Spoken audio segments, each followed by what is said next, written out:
bulan November tahun lalu, anak dari gembala setempat mengundang untuk pelayanan Natal, dan saya bilang untuk pelayanan Natal saya tidak bisa tanggapi karena di dalam pelayanan kami sudah banyak gembala yang terhimpun, dan kalau saya menanggapi satu pasti harus menanggapi yang lain. Saya bilang pada Mariani, saya bilang kalau boleh nanti masukin saja sebagai undangan pelayanan di hari raya Minggu. Dan puji Tuhan, saya percaya ini adalah waktu yang Tuhan berikan untuk kita bersama bersekutu dalam firman Tuhan. Karena jujur saya sempat lupa. Bapak Ibu Saudara kekasih dalam Tuhan Yesus Kristus, tidak perlu memperkenalkan lagi karena sudah berkali-kali diperkenalkan.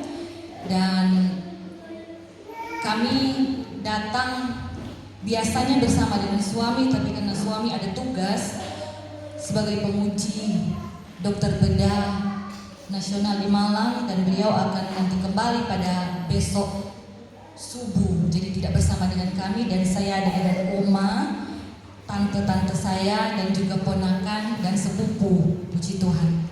Tidak berlamaan, mari kita akan sama-sama memperhatikan Alkitab kita masing-masing dalam pembacaan yang pertama di dalam Yohanes 19 ayat 23 dan ayat 24. Sekali lagi Yohanes 19 ayat 23 dan 24. Kita rindu kita sama-sama berdiri dan membacakannya bersama-sama. Dalam hitungan yang ketiga ayat 23 dan 24. 1, 2, 3. Sesudah prajurit-prajurit itu menyalibkan Yesus, mereka mengambil pakaiannya lalu membaginya menjadi 4 bagian untuk tiap-tiap prajurit 1 bagian, dan jubahnya juga mereka ambil. Jubah itu tidak berjahit, dari atas ke bawah hanya 1 tenunan saja. Ayat 24. Karena itu mereka berkata seorang kepada yang lain, janganlah kita membaginya menjadi beberapa potongan, perhatikan, tetapi baiklah kita membuang undi untuk menentukan siapa yang mendapatkannya. Demikianlah hendaknya supaya genaplah yang ada tertulis dalam kitab suci. Mereka membagi-bagi pakaianku di antara mereka, dan mereka membuang undi atas jubahku. Hal itu telah dilakukan prajurit-prajurit itu. Katakan amin. Bapak Ibu Saudara terkasih dalam Tuhan Yesus Kristus, kejadian ini ditulis oleh 4 kitab perjanjian baru. 4 kitab pertama, Matius, Markus, Lukas, dan juga Yohanes. Kalau kita perhatikan nanti di rumah, yang sepakat menulis tentang adanya pengundian atas jubah Tuhan Yesus. Nah, sekarang menjadi pertanyaan yang terlebih dahulu datang kepada saya yang orangnya penasaran. Ada 4 prajurit dikatakan dalam firman Tuhan, ada kepala prajurit dan juga ada 3 prajurit yang lain. Siapa di antara mereka yang mendapatkan jubah Yesus? Yang kena undian itu siapa? Makanya di kesempatan pada hari ini saya memberikan judul firman Tuhan adalah siapa yang mendapat jubah Yesus. Mari kita sama-sama belajar Bapak Ibu bahwa apa yang ditulis oleh Yohanes ini mengutip secara utuh yang ditulis atau yang dinubuatkan oleh Raja Daud di dalam Mazmur 22 ayat 19. Menggenapi itu, di sana tercatat dalam Mazmur 22 ayat 19, mereka membagi-bagi pakaianku di antara mereka dan mereka membuang undi atas jubahku. Plak. Sama. Nah, dikatakan juga di sana Bapak Ibu bahwa ada penjelasan yang lebih rinci tentang jubah ini. Jubah itu ditenun tanpa sambungan dan itu kira-kira menjadi atau nampaknya menjadi daya tarik tersendiri bagi 4 prajurit ini untuk memiliki jubah Yesus.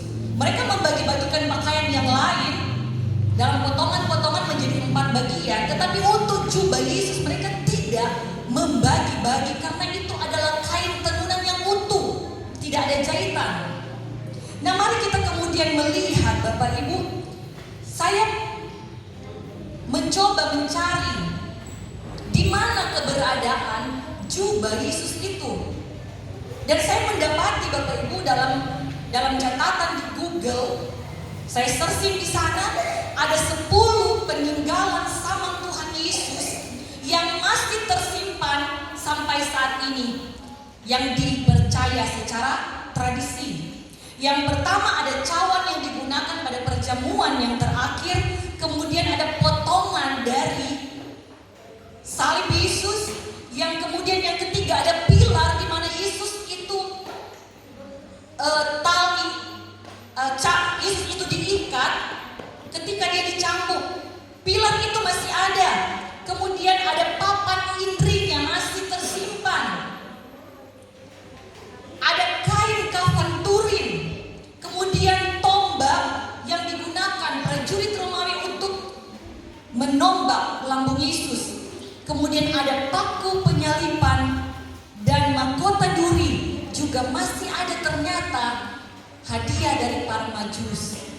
Yang terakhir yang ke-10 dicatat masih tersimpan jubah Yesus dan konon ada di paroki Katedral Trier di Jerman.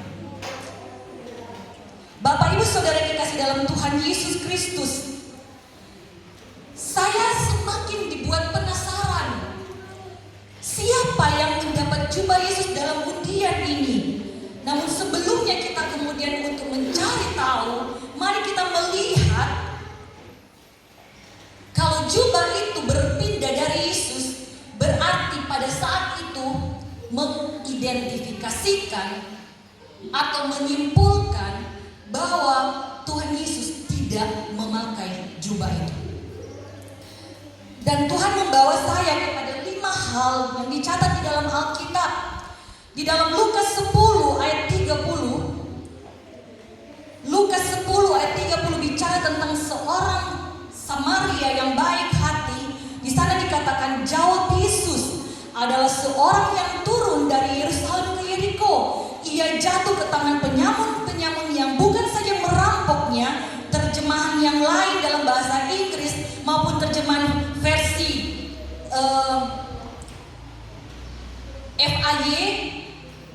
FHY ya saudara. Di situ saya melihat bahwa di dalam firman Allah yang terjemahan firman Allah yang hidup di sana dikatakan mereka merampok pakaiannya serta uangnya habis-habisan.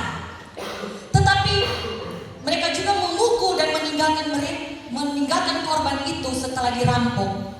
Hal yang menarik yang Tuhan bawa kepada saya untuk melihat ketika pakaian ini diambil dari orang itu dan orang Samaria itu yang juga merupakan gambaran Tuhan Yesus, saya yakin dan percaya mengambil jubahnya untuk menutupi korban tersebut. Dalam keadaan yang luka, setelah firman Tuhan katakan orang Samaria ini merawat, mengobati, tetapi bukankah tidak berpakaian, orang akan cepat meninggal dalam keadaan yang dingin. Dan bukan hal yang tidak mungkin orang Samaria yang murah hati ini, gambaran Tuhan Yesus, melepaskan jubahnya dan memberikannya kepada korban yang dirampok tadi. Yang kedua, kita melihat dalam Yohanes 13 ayat 4, kapan Tuhan Yesus tidak memakai jubahnya. Yohanes 13 ayat 4, lalu bangunlah Yesus dan menanggalkan jubahnya. Ia mengambil sehelai kain lenan dan mengikatnya pada pinggul pinggangnya. Kemudian ia menuangkan air ke dalam sebuah basi dan mulai membasuh kaki murid-muridnya, lalu mengikatnya dengan kain yang terikat pada pinggangnya. Yang kedua, kapan Yesus melepaskan jubahnya? Di sini dicatat dengan jelas. Ia menanggalkan jubahnya ketika dia melayani murid-muridnya. Ingat dua hal ini. Yang ketiga, dengan secara cepat, ketika kita kemudian mengingat sebuah peristiwa penggambaran anak yang hilang. Di dalam Lukas 15 ayat 22, firman Tuhan berkata, tetapi ayah itu berkata kepada hamba-hambanya, lekas bawa kemari jubah yang terbaik, pakaikanlah itu kepadanya, dan kenakanlah cincin pada jarinya dan sepatu pada kakinya. Ini menggambarkan apa? Sudah lama jubah ini disiapkan oleh Bapa kepada kepada anak yang sudah meninggalkan dia. Sudah lama tersimpan. Dan dia rindu memakaikan pada anaknya ketika anak yang hilang itu kembali. Kita lanjut kepada hal yang keempat. Suatu ketika Tuhan Yesus diperhadapkan dengan seorang perempuan yang kedapatan berbuat zina. Dan harusnya dia itu dirajam sampai mati. Dirajam dengan batu, dilempar dengan batu. Di dalam Yohanes 8 ayat 1 sampai 11 tentang peristiwa ini, kita fokuskan kepada ayat 3. Maka ahli-ahli Taurat dan orang-orang Farisi membawa kepadanya seorang perempuan yang kedapatan berbuat zina. Mereka menempatkan perempuan itu di tengah-tengah untuk mencobai Yesus, membuat Yesus menjadi sulit untuk memilih. Dan kita tahu ceritanya bahwa Tuhan mengambil sebuah keputusan yang bijaksana, sehingga semua yang datang untuk mencobai Yesus, untuk mendapatkan kesalahan dari Yesus, pergi dengan malu. Dan apa yang Tuhan Yesus kerjakan? Dia bilang kepada perempuan itu, pergilah, jangan berbuat dosa lagi. Tahukah saudara, penggambaran ini membawa saya kepada sebuah keadaan di mana bahwa perempuan yang berzina ini dikatakan dalam firman Tuhan kedapatan, sementara berbuat. Mari kita pelajari. Sempatkah dia berpakaian?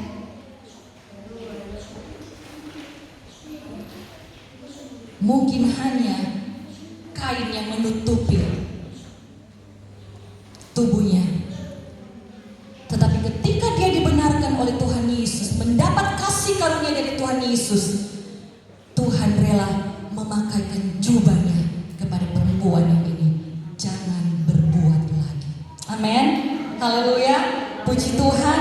Yang kelima, kapan Yesus tidak memakai jubahnya? Kita sudah sama-sama dengar tadi dalam pembacaan atau sudah bacakan bersama-sama bahwa ketika Yesus disalib, mereka menelanjangi dia, mengambil pakaiannya dan bagi pakaiannya, kemudian mengundi jubahnya. Jadi ada 5 hal yang Tuhan taruh dalam hati saya yang menyatakan, memberikan gambaran secara tersurat maupun tersirat kapan Yesus tidak mengenakan jubahnya. Bapak Ibu Saudara kekasih di dalam Tuhan Yesus Kristus,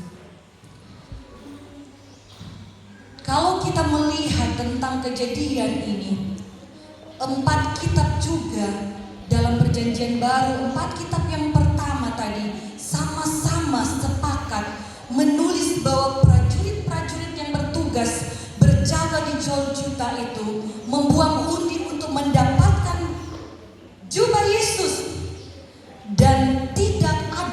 dalam catatan keempat kitab itu yang memberi penjelasan secara gamblang siapa yang mendapatkannya. Dan ketika saya kemudian dalam penasaran saya mencari dalam tulisan-tulisan maupun khotbah-khotbah di YouTube, belum saya temukan jawaban tentang pertanyaan ini. Nah, kemudian Bapak Ibu, Roh Allah menunjuk dan membawa saya ketika saya kemudian melihat di dalam Matius 27 ayat 54, kepala pasukan dan prajurit-prajurit yang menjaga Yesus menjadi sangat takut. Dan ketika mereka melihat gempa dan apa yang terjadi, lalu berkata, sungguh ia ini adalah anak Allah. Dihubungkan dengan Markus 15 ayat 39, ketika Matius menjelaskan ada 4 orang di sana, Markus 15 ayat 39 bilang begini, waktu kepala pasukan yang berdiri berhadapan dengan dia melihatnya demikian, menyaksikannya sendiri, ia berkata, sungguh orang ini adalah anak Allah. Selanjutnya kita periksa Lukas.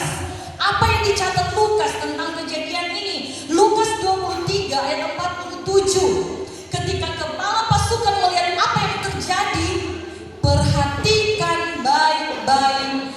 Ia memuliakan Allah, katanya, sungguh orang ini adalah orang benar. Apa yang kita dapatkan dari kesaksian-kesaksian ini? Sungguh kesaksian ini merujuk pada seorang atau sosok pribadi kepala pasukan yang kemudian membuat saya yakin dialah yang mendapatkan undian dan memiliki jubah Yesus. Mengapa? Dia berhadapan langsung, kata firman Tuhan, dan yang paling pokok, dia memuliakan Allah. Bukankah hal yang wajar ketika kita berhadapan dengan Tuhan, kita menyaksikan bahkan mengalami kebesaran Tuhan, ada ucapan syukur dalam kehidupan saya dan saudara.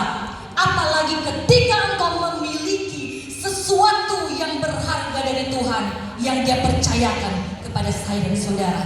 Amin. Haleluya. Kita pasti memuliakan Tuhan sama seperti kepala prajurit ini, karena kita mendapatkan sebuah kepercayaan yang dari Tuhan.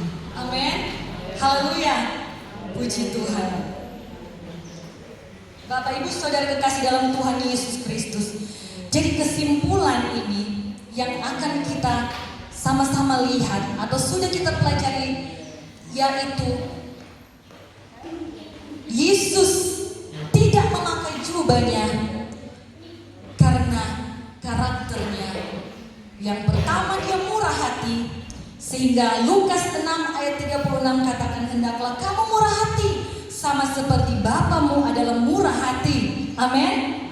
Dan yang kedua, ini bicara tentang suka melayani dengan rendah hati, melayani dan juga penuh dengan kerendahan.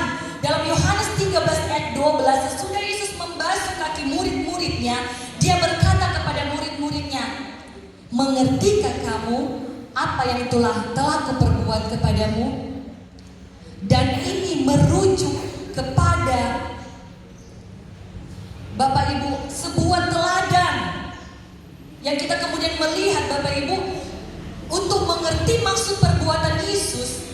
Di dalam ayat 14 ayat 15, jikalau aku membasuh kakimu, aku yang adalah guru, adalah Tuhan dan gurumu, maka kamu pun wajib membasuh kakimu, sebab aku telah memberikan suatu teladan. Amin.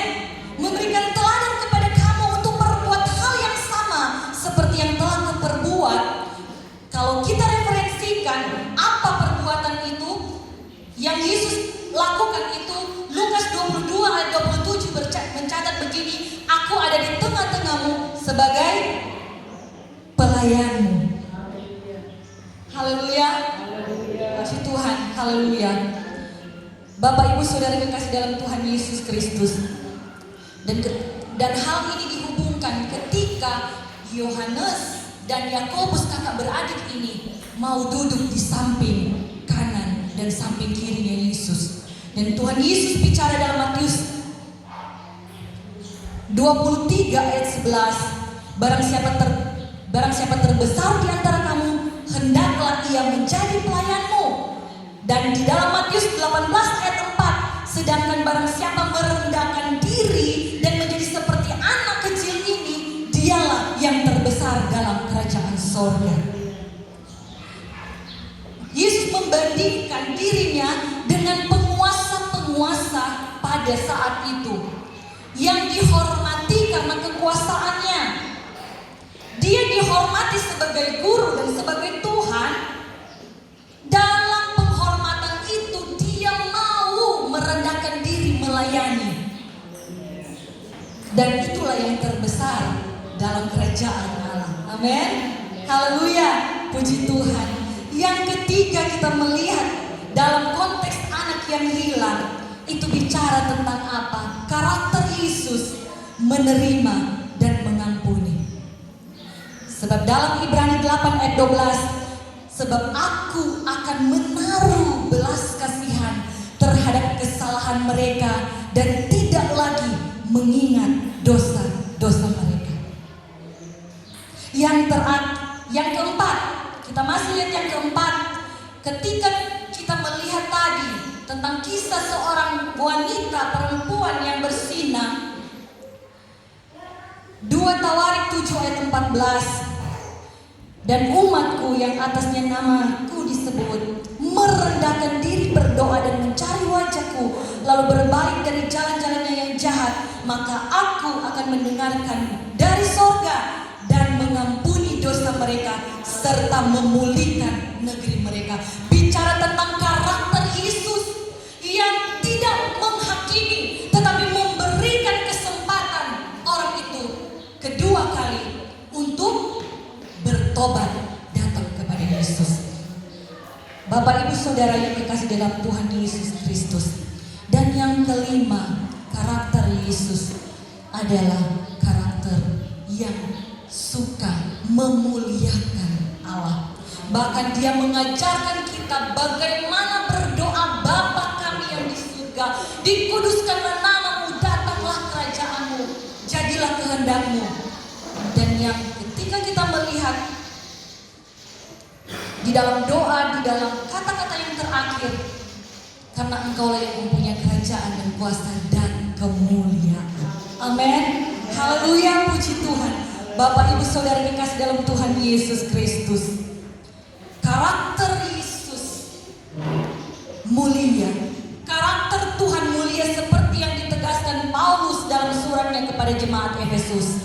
Efesus 1 ayat 17. Dan meminta di sana dikatakan kepada Allah Tuhan kita Yesus Kristus, yaitu Bapa yang mulia itu. Untuk itu harus ada karakter dalam hidup kita memuliakan Bapa kita di sorga. Amin. Haleluya, puji Tuhan. Dari kemudian seperti yang sudah kita sama-sama ikuti, sesungguhnya Yesus tidak sembarangan memberikan jubahnya. Yesus memberikan jubahnya kepada orang yang ukurannya pas. Apa itu? Orang atau kepada kita yang punya karakter yang seperti Yesus. Ukuran yang sama seperti Tuhan. Tidak sembarangan Bapak Ibu. Kita harus punya karakter Kristus. Murah hati, suka melayani dan penuh kerendahan hati, kemudian menerima dan mengampuni, tidak suka menghakimi orang lain, tetapi memberi mereka kesempatan. Dan yang terakhir, kepada orang yang suka memuliakan Tuhan. Haleluya.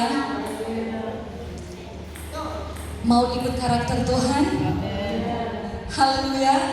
Puji Tuhan, kita akan melihat orang yang punya karakter Tuhan. Tentu bukan orang sembarangan, karena itu pilihan dan dikhususkan. Mari kita melihat Bapak Ibu, ketika jubah itu tidak pas dengan karakter seseorang, perhatikan, jubah itu tidak akan lepas dari tubuh Yesus karena Dia tidak menghendakinya untuk memberikan kepada orang yang tidak Dia kehendaki. Ingat waktu di hadapan Pilatus, Bapak Ibu, kita mengenal perayaan Paskah dengan jubah, penggambaran ungu. Dan kalau kita perhatikan Matius 27:28, Matius 27 ayat 28, mereka menanggalkan pakaian Yesus dan mengenakan jubah ungu kepadanya. Dan selanjutnya mereka mengolok-olokkan Dia dan kembali memakaikan jubahnya. Kita lihat Bapak Ibu, ayat 31 Matius 27. Sesudah mengolok-olokkan Dia, mereka menanggalkan jubah yang ungu tadi itu daripadanya dan mengenakan pula pakaiannya kepadanya. Pakaian dan jubah itu dikenakan kembali. Setelah mereka mengambil, mengganti dengan jubah ungu dan kemudian mengembalikan. Ini membawa kita pada satu pengertian begini. Mereka mengolok-olok Tuhan Yesus. Tidak ada karakter Kristus di dalam mereka. Dan mereka tidak berhak untuk mendapatkan jubah itu. Karena Tuhan dengan kuasanya mengambil kembali jubahnya. Amin. Haleluya. Mengolok-olok itu bukan karakter Yesus. Jadi Tuhan tidak berkenan jubahnya diambil kepadanya, daripadanya, dan itu harus kembali kepada Yesus. Menariknya lagi Bapak Ibu, kita perhatikan 5 kisah kembali dengan 5 kisah yang sudah saya jabarkan. Bahwa ketika kita melihat orang Samaria yang baik hati, perumpamaan juga tentang anak yang hilang itu hanya ditulis oleh Lukas. Dan bagaimana halnya dengan membasuh kaki Yesus dan perempuan yang bersinar? Perhatikan baik-baik, hanya ditulis oleh Rasul Yohanes. Dan ketika menyangkut ucapan syukur, menyangkut bagaimana kepala pasukan ini memuliakan Tuhan, menceritakan hal itu, hanya Lukas yang menulis itu. Dan yang menceritakan penggenapan dari Mazmur tentang nubuat Daud hanya kitab Yohanes. Apa yang ingin saya sampaikan di sini Bapak Ibu? Bahwa jubah Yesus itu dibuat khusus, tidak berjahit dari atas ke bawah, satu tenunan saja. Dua hal ini mengisyaratkan bahwa ada perlakuan istimewa, ada perlakuan khusus kepada orang-orang tertentu. Ini juga bicara dalam hal yang lain soal kepercayaan. Ada jubah-jubah yang Tuhan percayakan pada orang-orang tertentu yang tidak sama. Tetapi mari kita kemudian melihat Sakaria 3 ayat 4. Sakaria 3 ayat 4.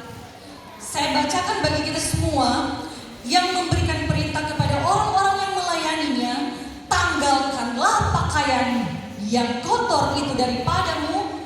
Dan kepada Yosua ia berkata, lihat, dengan ini aku telah menjauhkan kesalahanmu daripadamu, aku akan mengenakan kepadamu pakaian pesta. Karakter-karakter hidup kita yang lama harus digantikan dengan cara mengenakan pakaian pesta. Haleluya. Sehingga Yesaya 61 ayat 10, di sana Yesaya menulis, aku bersuka cita di dalam Tuhan, jiwaku bersorak-sorai di dalam Allahku, sebab Ia mengenakan pakaian keselamatan kepadaku dan menyelubungi aku dengan jubah kebenaran, seperti pengantin laki-laki yang mengenakan perhiasan kepala dan seperti pengantin perempuan yang memakai perhiasannya. Kita akan dimuliakan karena ada keselamatan, ada kebenaran yang Tuhan kenakan dalam kehidupan saya dan saudara. Amin. Dan itulah sebabnya ketika kepala prajurit itu mendapatkan jubah Yesus, dia mendapatkan keselamatan, dia mendapatkan pembenaran dari Tuhan. Dia memuliakan Tuhan. Aku bersuka cita, kata Yesaya. Dan dengan bangga Ayub berkata dalam Ayub 29 ayat 14, aku berpakaian kebenaran dan keadilan menutupi aku seperti jubah dan serban. Katakan kepada dirimu,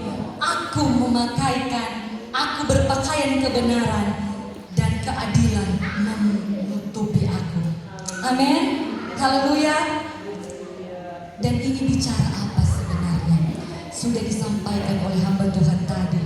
Ini bicara tentang kasih karunia Tuhan. Haleluya. Haleluya. Jubah kepercayaan Tuhan itu beda-beda juga, saya katakan tadi. Itu kasih karunia. Keselamatan dan pembenaran itu kasih karunia. Jubah Tuhan itu ada kasih karunia di dalamnya. Amin. Haleluya, puji Tuhan. Dan kembali pada pembacaan pokok kita tadi, alasan lain prajurit itu ingin mendapatkan secara pribadi jubah tanpa dibagi-bagi, secara utuh jubah dari Tuhan Yesus, karena mereka tahu jubah Tuhan Yesus itu ada kuasanya. Bukankah ketika perempuan yang menderita pendarahan, Bapak Ibu 12 tahun, dia bilang, asalku jamah ujung jubah Yesus aku sembuh. Dan Yesus bilang, Bapak Ibu, di dalam Lukas 8 ayat 46, aku merasa ada kuasa yang keluar dari diriku. Ada kuasa yang akan menyertai setiap kepercayaan Tuhan dalam hidupmu. Sebagai jubah-jubah yang engkau pakai, ada kepercayaan Tuhan bagi engkau dan diiringi dengan kuasa Tuhan yang tidak terbatas itu. Mereka pun juga mendengar tentang hal itu, dicatat Bapak Ibu di dalam kisah Lukas 8, di dalam Matius 14. Ketika Yesus ada di Genesaret, mereka semua tahu bahwa Yesus itu penuh kuasa, bahkan hanya dengan menjamah jubahnya. Ayat 36, mereka memohon supaya diperkenankan menjamah jubahnya, dan semua yang menjamahnya menjadi sembuh. Karena ada kuasa. Amin. Haleluya, puji Tuhan. Jadi kesimpulan apa dari semua yang sudah kita sama-sama dengar? Siapa yang mendapatkan jubah Yesus? Katakan dalam hatimu, penuh dengan keyakinan, saya yang mendapat jubah Yesus. Katakan dengan penuh keyakinan, saya yang mendapat jubah Yesus. Saya bukan orang-orang sembarangan, saya orang pilihan, saya orang khusus yang Tuhan percayakan hal yang istimewa itu kepada saya. Jubah itu Bapak Ibu, di dalam tradisi Yahudi menggambarkan sebuah kebanggaan khusus dipakai oleh imam-imam. Apalagi kalau jubah yang sangat berharga ini ditenun tanpa jahitan. Ditenun tanpa jahitan. Bukan hal yang mudah untuk membuat jubah ini. Mereka yang mendapat kasih karunia, yaitu kita semua yang memiliki jubah Tuhan Yesus. Tidak sampai di situ, kita yang mendapat kasih karunia itu harus punya karakter yang Tuhan Yesus teladankan bagi saya dan saudara. Mungkin saya hanya terbatas kepada 5 karakter itu. Masih banyak karakter-karakter Yesus yang lain. Tetapi saat ini kita fokus kepada 5 karakter yang sudah kita dengar, agar kita selalu mendapat perkenanan Tuhan. Tuhan menghendaki, Tuhan menghendaki, Tuhan mau. Karena tidak semua Tuhan kehendaki untuk memiliki jubahnya. Karena kepada yang tidak Dia kehendaki, jubah kasih karunia itu, kuasa itu akan diambil kembali daripadanya. Ingat, engkau sekarang sedang dipakaikan jubah keselamatan, jubah kebenaran. Engkau dibenarkan bukan karena perbuatanmu yang baik, tetapi karena kasih karunia. Pakaianmu yang lama sudah digantikan dengan pakaian pesta. Ada kemuliaan Tuhan yang engkau bawa tiap hari. Jadilah engkau kesaksian untuk dikembalikan bagi kemuliaan nama Tuhan. Karena bila tidak, siapapun yang mendapatkan jubah itu, yang tidak mempertahankan karakter Kristus dalam kehidupannya, yang tidak cocok dan tidak pas dengan karakter Yesus, jubah itu akan diambil kembali daripadanya. Puji Tuhan, haleluya. Saya tidak akan panjang lebarkan firman Tuhan. Mari kita memahami betapa besar dan dalamnya kasih Tuhan dalam kehidupan saya dan saudara. Ingat kemurahannya, tetapi juga ingat kekerasan hatinya. Kalau kita masih diberikan kesempatan hidup dan bernafas, mari gunakan